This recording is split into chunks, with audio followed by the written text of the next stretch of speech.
pessoal? Que bom que vocês estão ouvindo. Então a primeira coisa antes de falar dos 5 tipos de ansiedade, que eu queria falar para vocês hoje, é sobre uma história, sobre deixar as coisas para depois. Isso é uma história sobre mim. Quando eu era criança eu tinha um amigo, né? Não vou falar o nome dele aqui, não vou bem, mas quando eu era criança eu estava na primeira série e esse amigo ele ficou doente, né? Ele simplesmente ficou doente, ele morava perto de casa e a professora falou assim: "Ô Jefferson, tem como você entregar as atividades para o seu amigo, né? Afinal de contas ele está doente e tal, mas ele não deixa de estudar, não deixa de receber o conhecimento, não deixa de aprender." Aí eu falei: "Claro, tudo bem, sem problemas." Eu lembro que ela tinha uma pasta azul assim, era uma pasta onde ela colocava as atividades ali todos os dias, era uma folha de sulfite, né? Eu lembro que na época, eu não lembro o nome dessa máquina, mas era aquela, quando eu imprimia, ficava com cheiro de tinta, assim, sabe, de caneta, e ela colocava essas folhas dentro dessa pasta azul. E aí, tudo bem, né? Passou cerca de uma semana, só que eu nunca entreguei para ele as atividades. Agora você me pergunta por quê? Eu morava tão perto dele, eu morava em uma rua, ele morava em outra, que eu falava assim: "Ah, não, deixa para amanhã, amanhã eu levo", e ficou nisso. Até que um dia ele chegou na escola e adivinha? A professora começou a perguntar: "E aí, Jefferson, você entregou as atividades para o seu amigo e tal, né?" Foi perguntar para ele se ele tinha feito as atividades e ele ficou meio assim: "Que atividades?" E aí eu lembro de ela ir pegar minha pasta azul, pedir, né, para a educação, pegou minha pasta azul, sentou na carteira no meio da sala e aí ela começou a me dar uma lição, mas não uma lição sobre gramática, uma lição sobre português e matemática. E inclusive sou muito grato por isso, né? E ela começou a falar assim: "Olha, fulano, né, que é no caso o meu amigo, tem essa atividade, tem essa", e ele ficou assim espantado da quantidade de atividades de uma semana que ficaram acumuladas, né? E o que eu aprendi com isso? Sobre procrastinar, sobre deixar as coisas para depois. Quando a gente deixa as coisas para depois na nossa vida, a gente perde um tempo que a gente não precisava perder. A gente perde um tempo que eu chamo de tempo da oportunidade. Quando passou aquela semana, né, chegou ali na sexta-feira, na segunda, que ele ficou doente, que ela começou a me entregar as atividades, eu percebi o seguinte: se eu fizesse uma decisão correta ali na segunda-feira ou na terça, eu poderia não ter que passar por esse constrangimento, que foi um constrangimento leve ali, uma lição, mas foi. Então, quando você não deixa as coisas para depois na sua vida, quando você resolve fazer essas coisas, isso é maravilhoso. Você ganha um tempo, que é o tempo da oportunidade. Então, não perca nenhuma oportunidade na sua vida. Quando uma pessoa ela não perde a oportunidade, acontece vários exemplos. E um dos exemplos, eu queria até mostrar a foto para vocês, mas acredito que não vai ser possível, porque eu estou filmando de frente. Mas foi uma paciente minha. Ela falou assim: "Jefferson, na hora que eu decidi fazer a terapia, foi muito bom para mim." Eu perguntei para ela: "Qual foi a melhor coisa para você ter começado a fazer a terapia, né? Ter começado a aprender a controlar a ansiedade?" Melhor dizendo, eu nem falei de terapia. Ela disse assim: "O melhor de tudo para mim foi não passar mais mal, porque ela passava muito mal. Ela ia para o hospital, ela tomava diazepam e aquela crise voltava novamente." Para ela foi isso. Aprender a controlar a ansiedade que mudou a vida dela foi isso. Foi ela simplesmente não passar mais mal. E essa ansiedade ruim não atrapalhar mais a vida dela.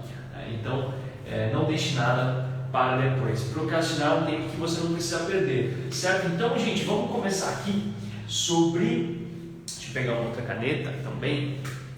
Aqui, sobre a ansiedade. Essa caneta azul aqui é bonita, essa cor é bem legal. Então, 5 coisas que a ansiedade causa nas pessoas, né? Primeira coisa que a gente tem que entender é o seguinte: que a ansiedade ela vem para bagunçar. A ansiedade ela vem para bagunçar, a ansiedade ela vem para desorganizar a nossa mente, a ansiedade ela vem para desorganizar o nosso pensamento, desorganizar o nosso corpo, desorganizar as nossas emoções, ok? E tem 5 características aqui principais que eu quero mostrar para vocês. A primeira é o seguinte, né? Algumas pessoas... Eu vou escrever os nomes aqui, mas durante essa live você vai aprender, eu vou explicar certinho, tá? Vai acontecendo isso. Estou aqui mutismo, AN generalizada,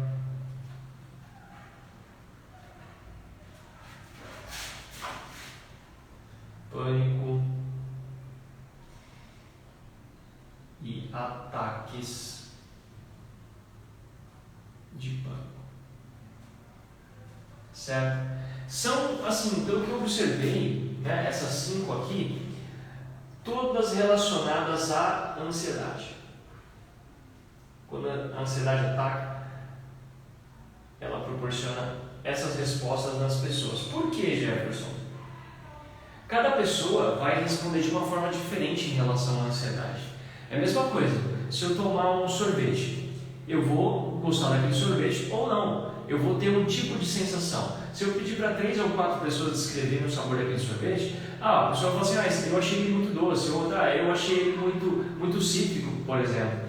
E isso acontece na ansiedade. A ansiedade, ela dá várias respostas no organismo. Como assim respostas? Quando você tem ansiedade, quando você tem a crise, o seu organismo ele responde de várias formas. E aqui eu estou citando 5, ok? Então, isso é o ponto de partida para a gente entender algumas das principais respostas fisiológicas, psicológicas que acontecem nas pessoas por conta da ansiedade, ok? Deixa eu pegar meu apagador aqui. Cadê meu apagador, gente? Aqui, está escondido. Está escondido. Bom, então vamos lá. A primeira coisa que eu vou ensinar para vocês aqui e mostrar que a ansiedade ataca, né? E assim, tem várias, tem várias, eu posso até citar mais algumas aqui. Vocês já ouviram falar da ansiedade da separação? Pois é, isso acontece. Separação. Como assim, Jefferson? O que é isso? Uma pessoa que tem vou colocar aqui a N, que significa ansiedade. Uma pessoa que tem essa ansiedade relacionada à separação é o seguinte, ela tem um medo e esse medo é excessivo de perder alguém. Essa é a principal característica. Ela tem um medo excessivo, um medo extremo de perder alguém. E assim, quando eu falo alguém, ela nem perdeu essa pessoa, ok? Ela nem perdeu, mas ela tem esse anseio. Ela não consegue sair de casa porque se ela começa a pensar que ela vai perder aquela pessoa. Se alguma coisa que ela pensa que ela vai fazer, que isso vai levar ela a perder essa pessoa, ela não se move, ela trava, né? Então, o principal aqui, primeiro, é o seguinte, que essa pessoa, ela não consegue simplesmente entender que não aconteceu uma separação. Por exemplo, vou dar um exemplo aqui, o esposo. E quando eu falo isso, é aquela esposa que tem aquele, pode ter até acompanhado aqueles ciúmes excessivo, extremo, né? A cada 5 segundos está ligando, quer saber o que está acontecendo e tal, em relação ao esposo, né? Isso é um exemplo. Mas pode também ser uma criança que tem um medo excessivo de perder os pais, né? Um adolescente que tem um medo excessivo de perder os avós, e isso acompanhado de um importante sofrimento psicológico. A pessoa, além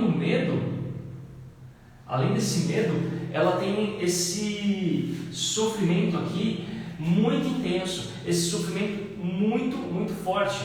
Geralmente, essa pessoa também, ela tem o quê? Pesadelos de que está perdendo essa pessoa, certo? Pesadelos. E eu falo aqui para vocês, vocês sabem o que é um sonho? Existem várias definições de sonhos, né? De acordo com várias partes que nós, várias áreas da ciência, assim dizer.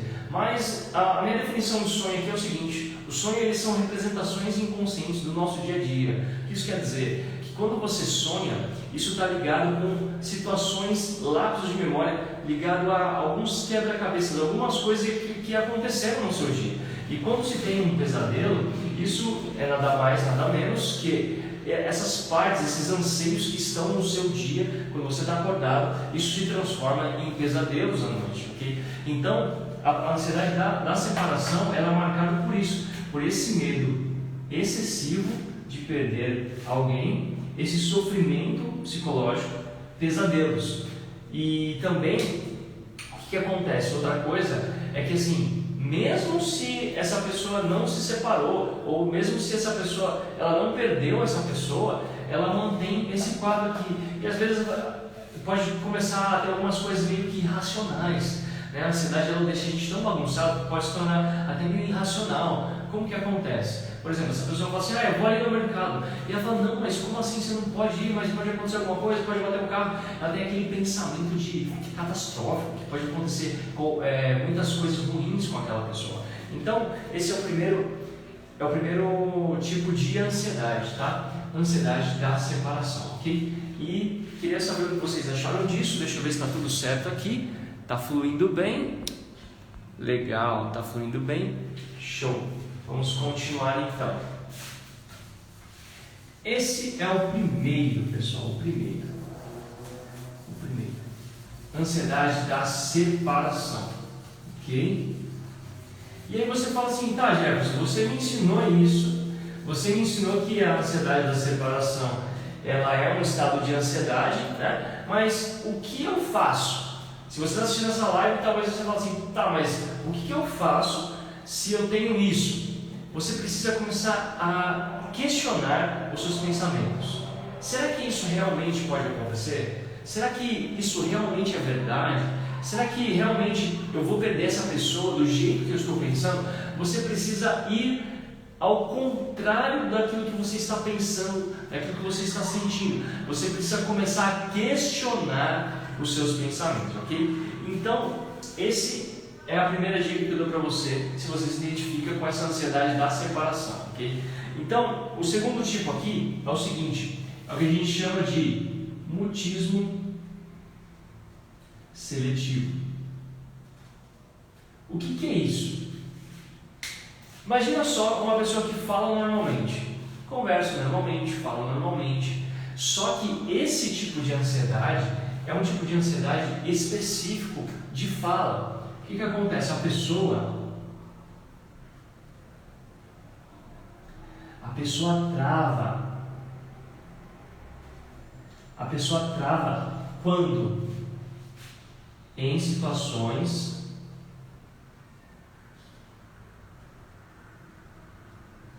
específicas.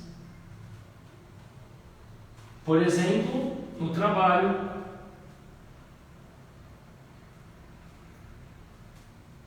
por exemplo. Esse mutismo seletivo é o seguinte, a pessoa, ela conversa, ela fala normalmente, só que quando ela se depara com uma situação de trabalho, por exemplo, ela paralisa, ela trava, ela não consegue falar. Ou uma entrevista de emprego, ou na escola, ou numa faculdade, ou num novo relacionamento, por exemplo. Por quê? Isso daqui, essa situação específica, quando a gente fala sobre o mutismo seletivo, que está ligado à ansiedade, essa pessoa pode ter tido o quê? Um trauma nessa área. Aqui, fazendo com que ela fique travada, com que ela fique paralisada. E o problema desse tipo de ansiedade é que isso paralisa a vida da pessoa. Isso interfere muito, muito na vida de uma pessoa. Então, se você está assistindo essa live e você se identifica com isso, calma, porque isso também tem um tempo. Se isso está há mais de um mês acontecendo, é um dado para a gente ficar preocupado.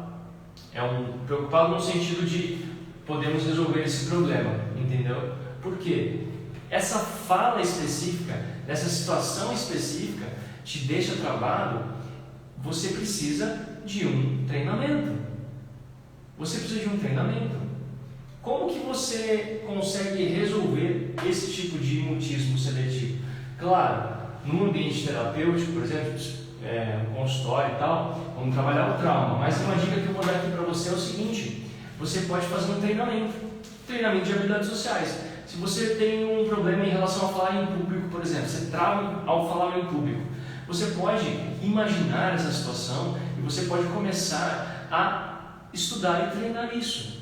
Como? Conversando com pessoas que falam em público, observando pessoas que falam em público, observando pessoas que venceram esse medo. Você pode montar, assim, na sua sala, por exemplo, cadeiras representando pessoas e começar a treinar isso. Levar a sua mente num estado de imaginação a um ponto que você consiga começar a visualizar essa situação.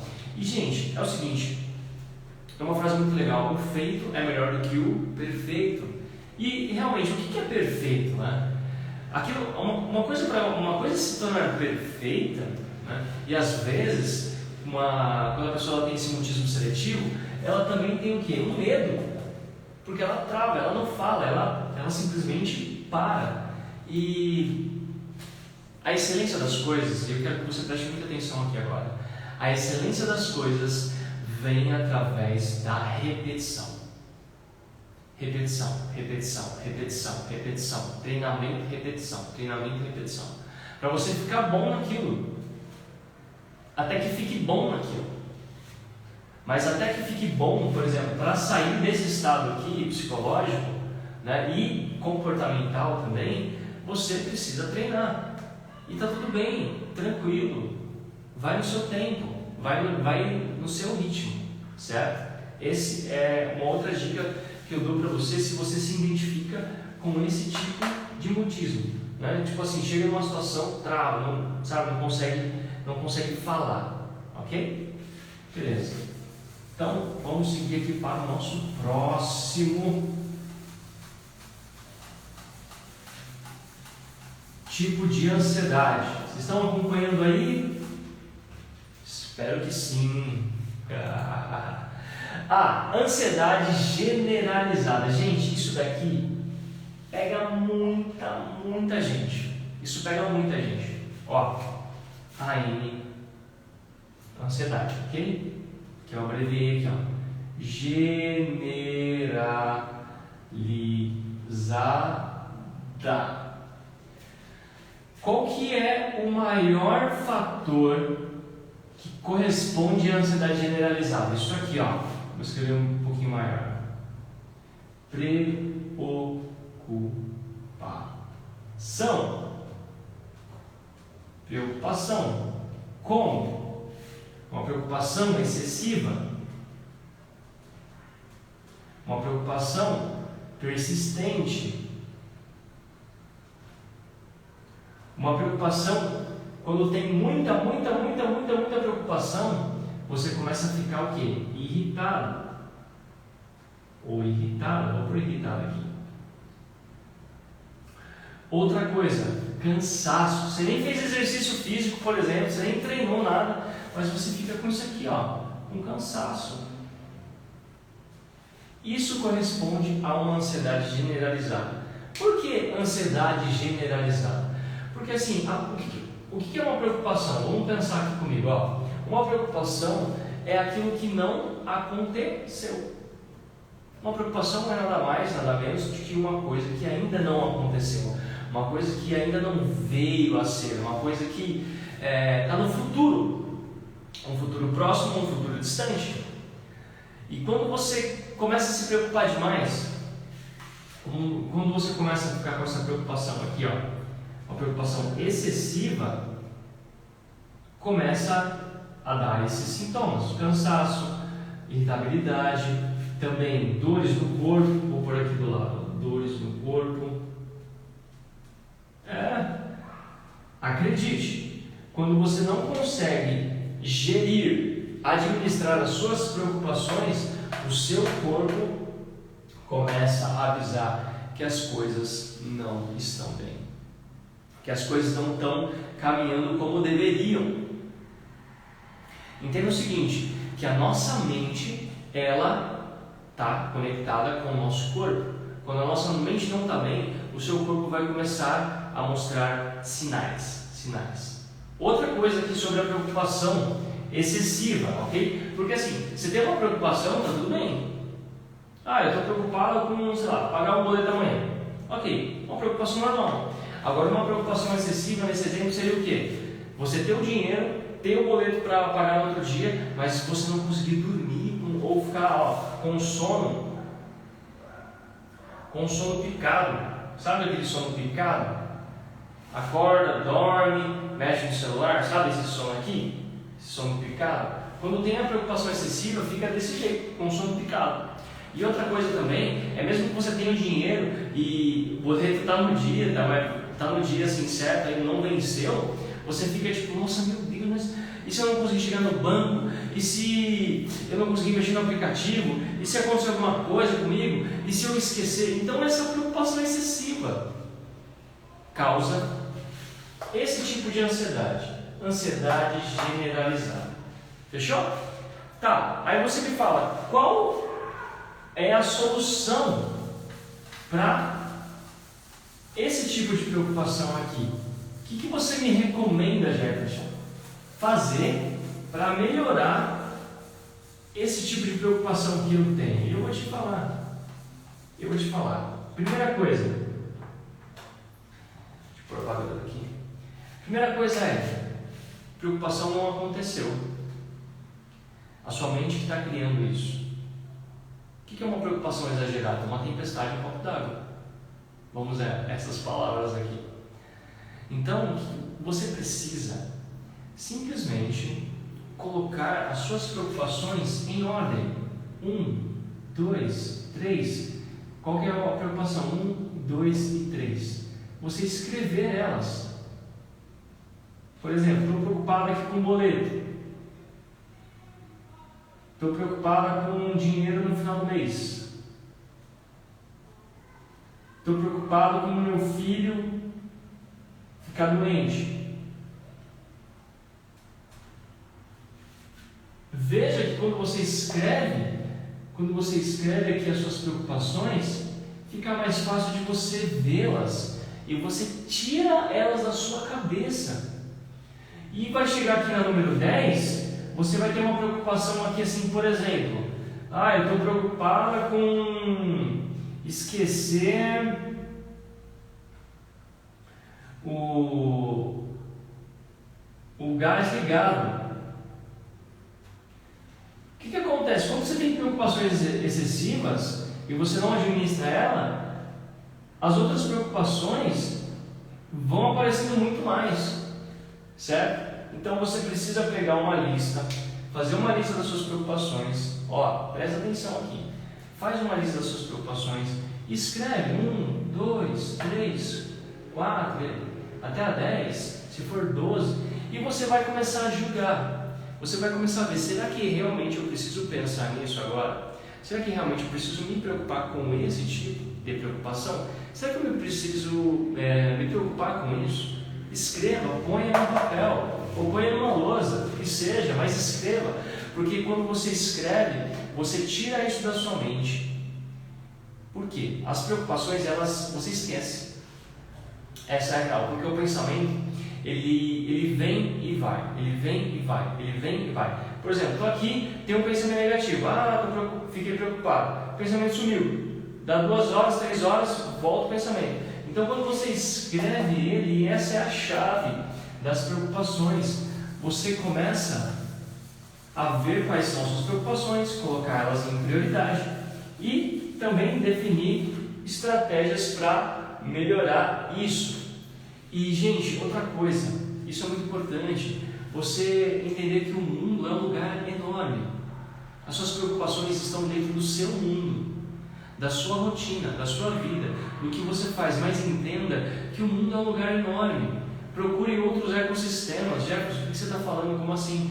Procure outras situações, outras formas de resolver problemas. Abra sua mente para o conhecimento, abra sua mente para o novo, abra sua mente para entender mais sobre as suas próprias preocupações.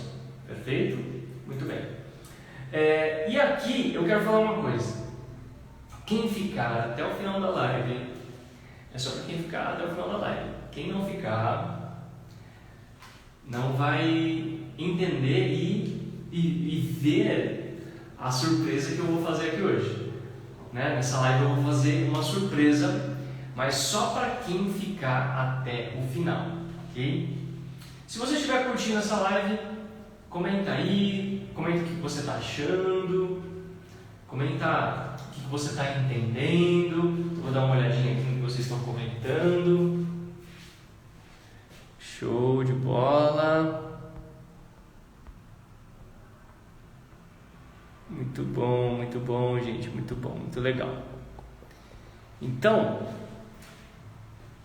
já que vocês estão animados, eu vou fazer o seguinte: eu vou entregar mais alguns tipos de ansiedade para vocês, tá?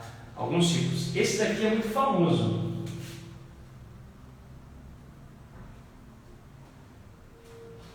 Jefferson, o que é isso? Quando a ansiedade afeta a gente, lembra que eu falei no começo, que ela bagunça o nosso organismo, que ela bagunça a nossa mente, perfeito? Sabendo disso, o que é um toque? Né? Quando você a pessoa tem toque, não, nossa, está com toque, o que é isso? Simples, isso é uma obsessão. E uma obsessão está ligada ao seu pensamento. E o C, vou fazer aqui do lado, está ligado ao seu comportamento.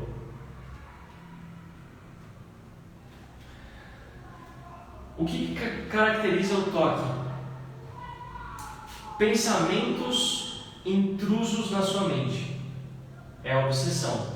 Vou te dar um exemplo. Será que eu desliguei o gás? E aquilo fica tipo 20, 30 vezes. Será? E como uma forma de você tentar reduzir essa ansiedade, o que acontece? Você tem uma atitude, que é o nosso comportamento, de ir lá ver se o gás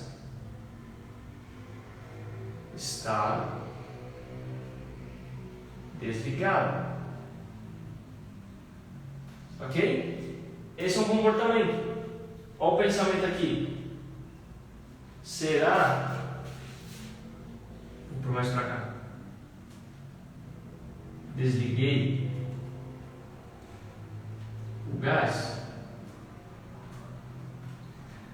Esse pensamento começa a acontecer e você começa de forma a tentar aliviar essa obsessão, esse pensamento, e lá checar toda hora.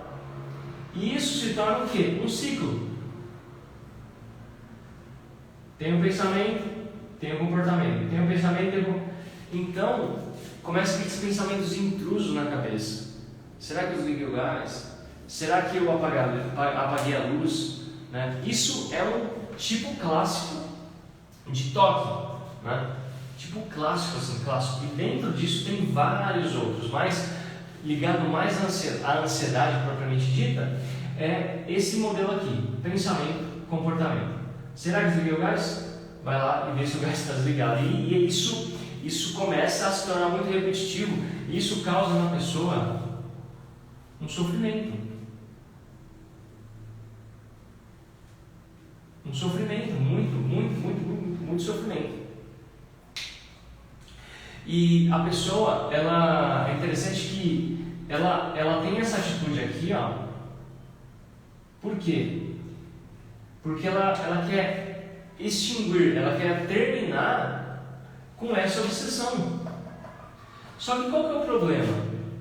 Quando você faz... Imagina só, você está aqui na live, você anda de bicicleta. Toda vez que quando você ia começar a andar de bicicleta, né? Como que é? Você pegar uma bicicleta, eu preciso sentar na bicicleta, eu preciso pedalar, eu preciso segurar aqui e aqui, preciso olhar e tal. Só que quando você faz isso repetidas vezes, você nem pensa. É automático. Simplesmente monta a bicicleta e vai. E o toque acontece isso na pessoa. Quando isso se torna extremamente repetitivo, quando isso se torna um ciclo vicioso, ela nem lembra mais se ela desligou o gás ou não. ela nem lembra mais se ela foi checar, porque aquilo ela fez tanto que ela esquece. Essa é real. Essa é real, entende? Então, o que pode ser feito nesse caso? O que pode ser feito nesse caso? E o que é muito funcional. Uma possível solução para amenizar esse tipo de ansiedade é você anotar.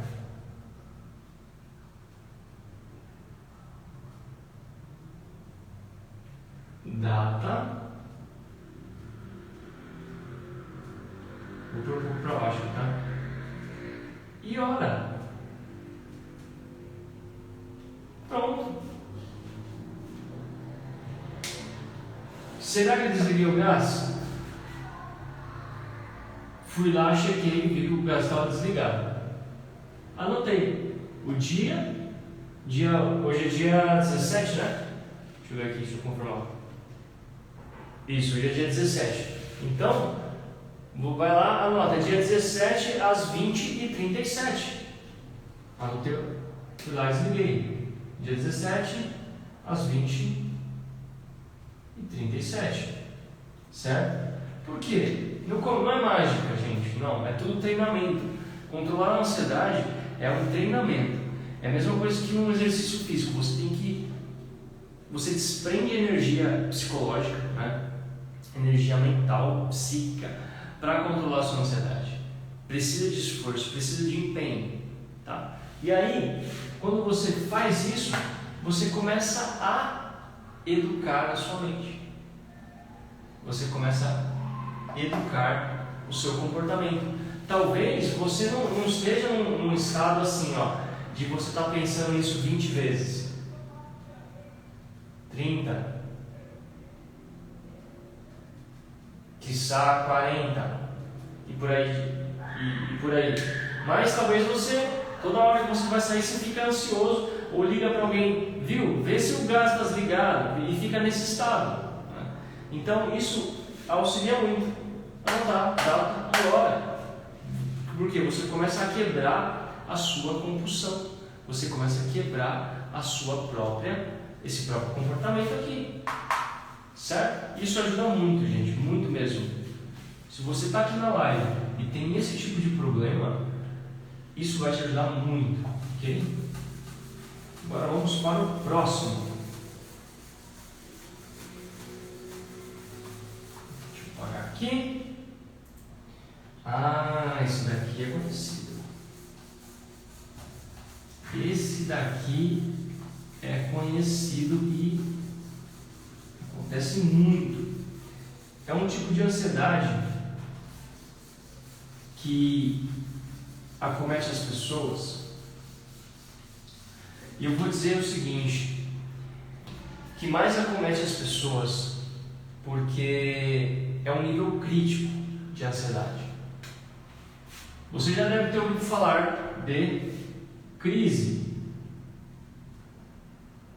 de ansiedade. Okay? E aqui eu quero dividir de duas formas. Quando alguém fala assim, a pessoa teve crise de ansiedade, ou será que eu tenho crise de ansiedade? O que de fato é uma crise? A crise é um nome até que romântico, né? Porque uma crise é um ataque de pânico. E dentro da crise temos a síndrome do pânico. Jefferson, o que é isso? Imagina que de repente, do nada, simplesmente do nada, você pode estar lavando a louça, você pode estar na sua casa, você pode estar dormindo e daqui a pouco começam vários sintomas. Vamos dar uns nomes aqui, ó. Vários sintomas, como, vou abreviar, o pensamento fica acelerado, coração acelera também, a mão começa a suar. Outro, tremor nas mãos, nos pés.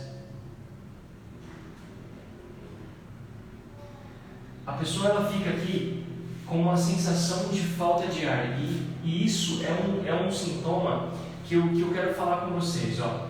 Por que eu estou escrevendo sensação e não falta de ar? Sensação, falta de ar. Sensação.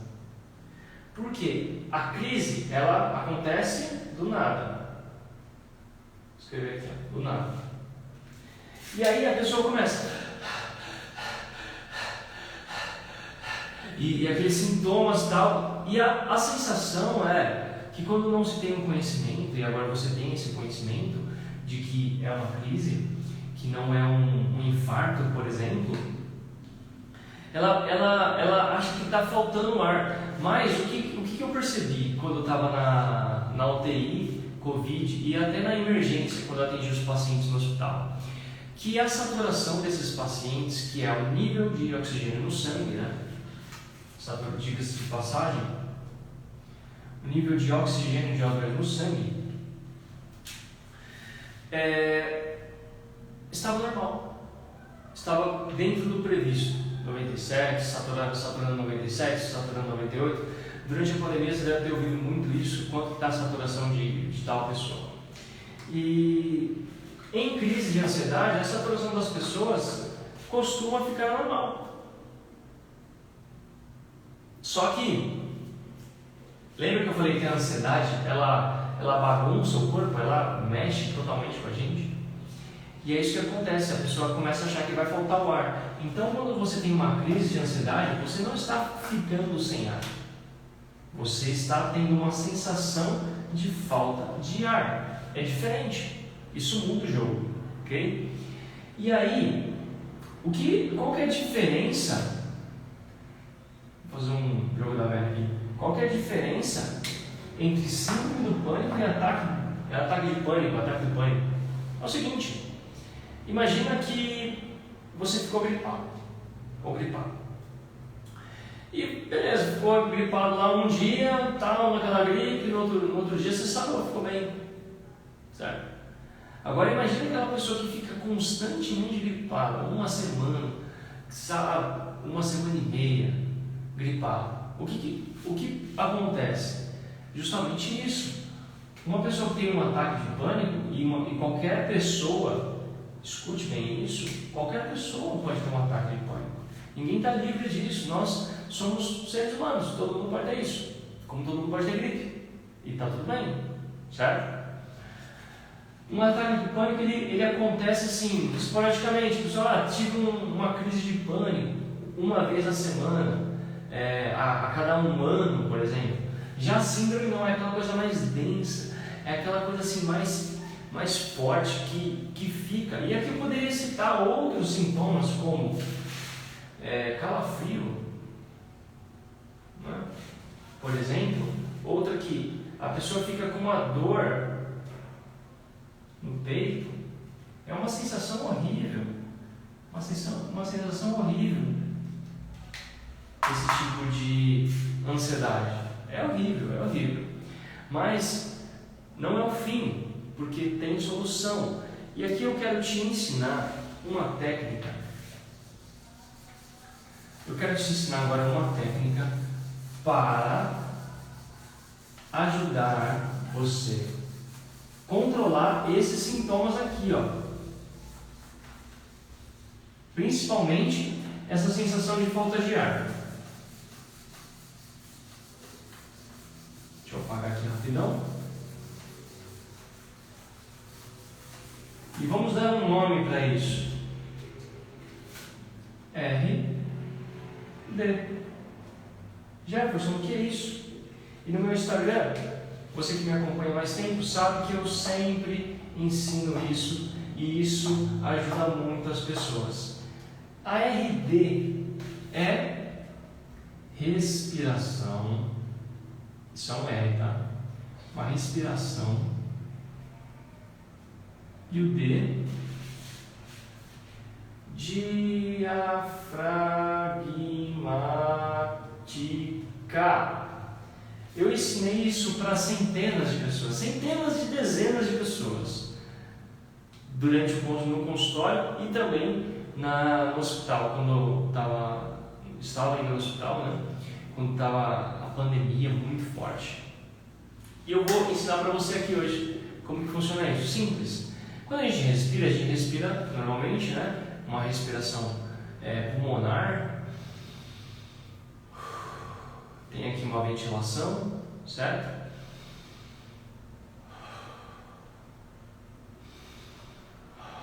Normal. Essa respiração diafragmática, gente, é o seguinte. Aqui, ó, embaixo do pulmão, bem onde termina o pulmão aqui, tem um músculo que ajuda na nossa respiração, que é o diafragma. Então, eu vou encher de ar, vou fazer de lado aqui, para vocês darem uma olhadinha. Fiquei aqui tipo uma barriguinha, tá vendo? Aí seguro 2 segundos e solto em 5, fazendo esse som, ó.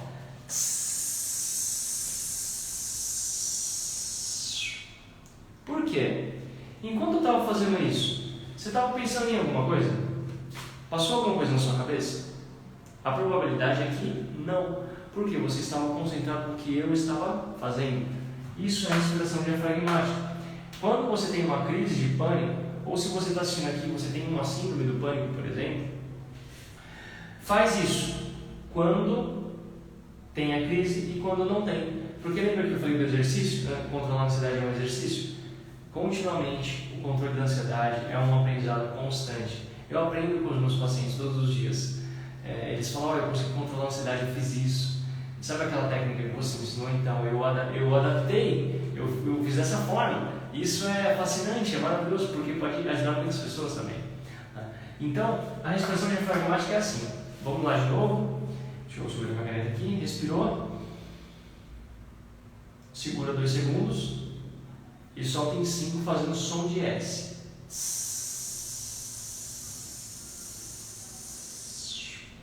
Certo? Beleza. É isso, pessoal. É isso aí. Respirar.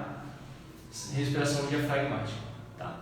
Eu vou falar mais sobre mais alguns tipos de ansiedade aqui para vocês. Mas vou ensinar mais alguns. Falei dos 5 principais. Ensinar mais alguns. Eu quero ver se está tudo certinho aqui. Show, bacana. O pessoal está acompanhando. Massa, legal. Show de bola. Bom, então vamos continuar. Pessoal, vamos falar sobre fobia agora. Fobia. O que é uma fobia? É diferente do medo. Inclusive, eu fiz uma live de número 6, que você pode ir lá assistir, que eu falei só sobre medo. Como vencer o medo. Dá uma olhadinha no meu Instagram aí depois e você vai ver muito sobre isso daqui. Como vencer isso daqui, tá? Então, o que a gente entende por fobia? Primeiro a gente precisa falar sobre o medo. O que é o medo? O medo ele é um gatilho.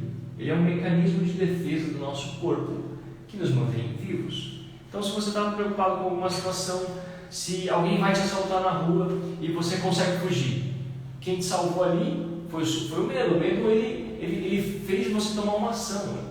É um mecanismo de proteção, certo? Não estou recomendando aqui ninguém, se for assaltado, sair correndo. Não é isso. Entenda, ok? Estou dizendo que o medo ele prepara você para a luta ou para a fuga, por exemplo. Perfeito? Isso é o medo. O medo nos mantém vivos.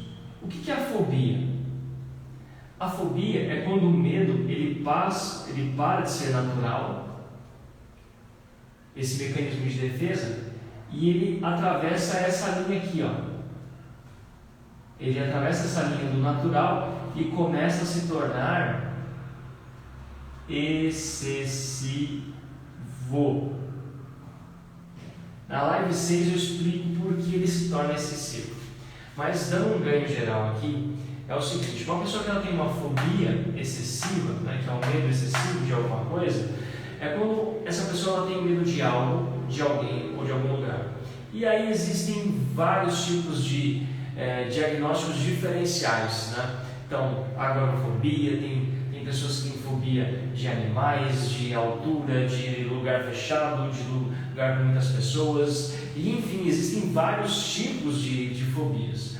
Mas o que eu quero mencionar para ficar claro é que é o que? Medo, o mecanismo natural do seu corpo que te mantém vivo, e a fobia é aquele medo excessivo, aquela coisa que ultrapassa, ok? Então, assista a live de número 6, tem um conteúdo muito bacana lá, que eu falo sobre isso, e como que você pode começar a vencer esse tipo de fobia. Começar, como eu disse, a ansiedade é um aprendizado constante, é um exercício constante que você faz. Para começar, seguinte, se aquela situação, digamos aqui que é o medo de uma fobia de altura, a pessoa não pode ficar em lugar alto de jeito nenhum, que ela já começa a ter ataques de pânico, ansiedade generalizada, enfim. Se você pode e consegue evitar,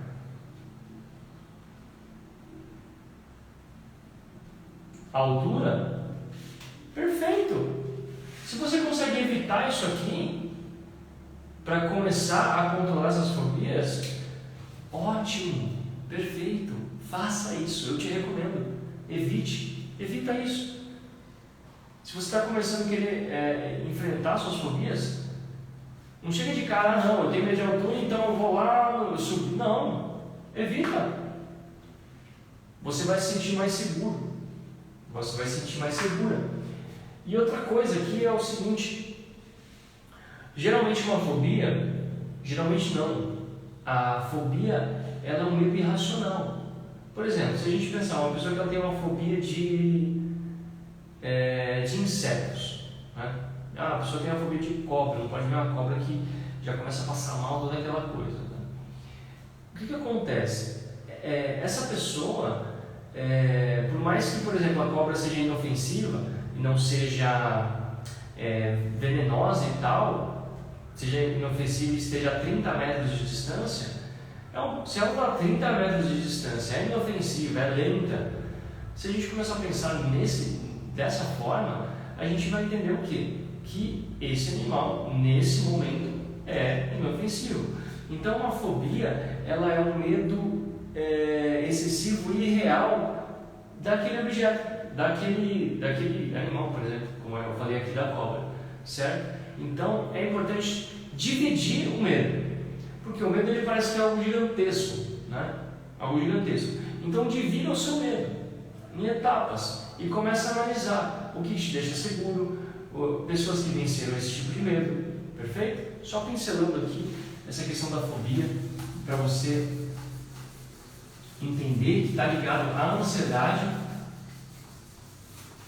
e ligado, quando eu falo que está ligado à ansiedade por quê? É aquilo que não aconteceu, é aquilo que não é de fato, entende? A ansiedade bagunça, gente, certo? Seguindo aqui, tem mais um tipo que eu quero falar com vocês, e é a ansiedade social. Ansiedade social. Jefferson, o que é uma ansiedade social? Seguinte, pessoal, uma ansiedade social é aquela pessoa que ela tem um medo excessivo de ser avaliado ou avaliada por outra pessoa. Quando eu falo excessivo, é extremo, ok? A gente está pensando lá no fim da linha mesmo, assim, aquela coisa que tipo, a pessoa não pode ser... E se ela sentir que ela está sendo avaliada, piora. Por exemplo, a pessoa está comendo. Se ela sente que alguém está olhando, esse olhar aqui está meio em diagonal. Se essa pessoa ela sente que quando ela está comendo, alguém está olhando ela, quando a pessoa tem essa ansiedade social, ela já começa a ficar ansiosa, preocupada, achando o que aquela pessoa está pensando de mim, né? Ela começa a criar vários pensamentos negativos na cabeça. Outra situação, a pessoa vai falar em público. Ela está falando em público, beleza. Mas se ela sente que alguém está avaliando ela, Aí ela já começa a ter, pode ter até ataques de pânico, ela já começa a entrar num estado de ansiedade. E veja que a ansiedade, ela está ligada muito a essa questão do não real. Como assim? Uma pessoa está olhando para... Uma pessoa tem ansiedade social, a pessoa está olhando e essa pessoa está comendo. Beleza, está comendo. Qual o problema? Né? Se a gente analisar assim, qual o problema? Eu estou comendo, a pessoa está olhando.